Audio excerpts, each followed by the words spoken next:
Okay, so our next factorizing concept is called the difference of two squares. And as the name suggests, you can see, if you have a look at this entire page, there is always a minus sign between two terms that are squares of something. For example, if you look at question 1a, you can see that x squared minus 4 can really be rewritten as x squared minus 2 squared. And so because of that, you can see that it's the difference between x squared and 2 squared. And that's why it's called the difference of two squared rule. So your first line of working should always be to rewrite the question as x squared minus 2 squared, okay? And now you open up two sets of brackets and you put x plus 2 times x minus 2, okay? I move now on to G. A squared minus b squared is simply going to be a plus b times a minus b. This is regarded one of the easier concepts in factorizing. Let's do question M. So question 1M, p squared minus 4q squared. We're going to rewrite that one as p squared minus 2q squared, okay? Because when you square 2q, you get 4q squared. So now when I open up two sets of brackets and we put in p plus 2q and p minus 2q. By the way, it doesn't matter whether you put a plus and then a minus. This could be a minus and this could be a plus. As long as one of them is a plus and one of them is a minus, the order does not matter. The next one, 25a squared minus b squared. You can rewrite that as 5a squared minus b squared. So now when I go to factorize, it's going to be 5a plus b times 5a minus b. Okay. Let's go on now to question 2. I'll do this entire left-hand column. X squared minus 121. We're going to rewrite that as x squared minus 11 squared. So that's now open up two sets of brackets and we're going to have x plus 11 times x minus 11. Question D, 100x squared minus 49y squared. So 10x squared minus 7y squared, which is now two sets of brackets. We're going to have 10x plus 7y times 10x minus 7y. I think you get the idea here. Okay, these are all very repetitive.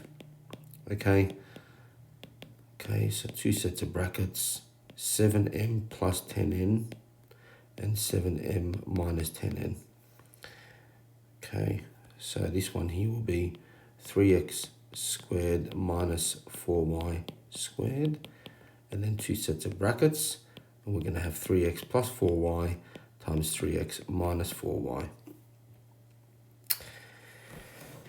Okay, so moving along. So question 1 and 2 are very similar.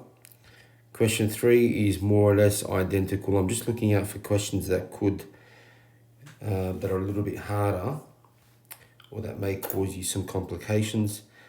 And perhaps let's look at question 4D.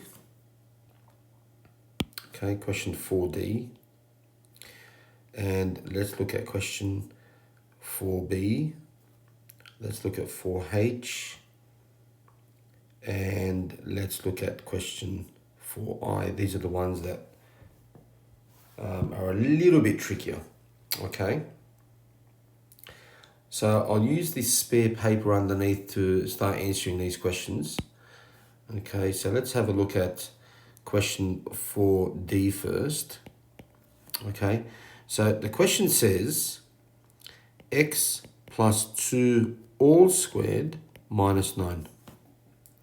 Okay, what we're going to do, we're going to rewrite this as x plus 2 all squared minus 3 squared.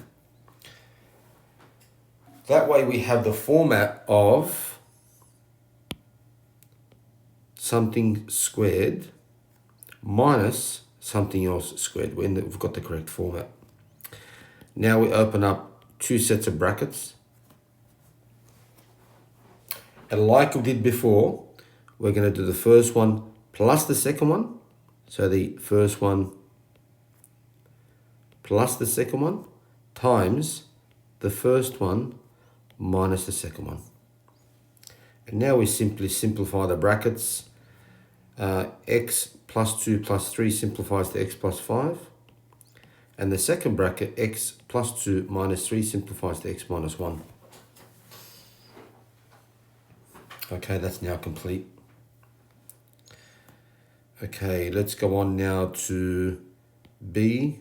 Sorry, I probably should have done B before D, but it doesn't really matter. They're very similar. So we've got x minus 3 all squared minus 16. We're going to rewrite that as x minus 3 all squared minus 4 squared. Now we open up two sets of brackets. And we do the first one plus the second one, the first one minus the second one. So we're going to have x plus 1 times x minus 7. H, again, we've got the first one squared minus the second one squared. So open up two sets of brackets and we have the first one plus the second one times the first one minus the second one. And that simplifies to y plus 6 times y minus 4.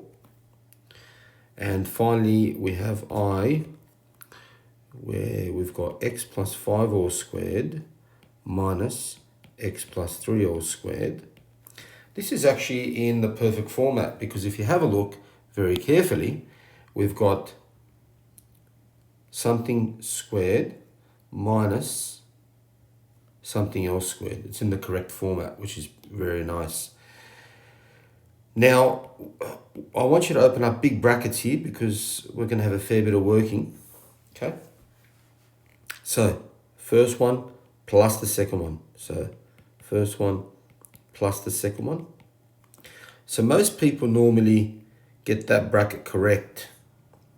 But the second bracket, what you need to do is do the first one minus the second one. You must put that in brackets.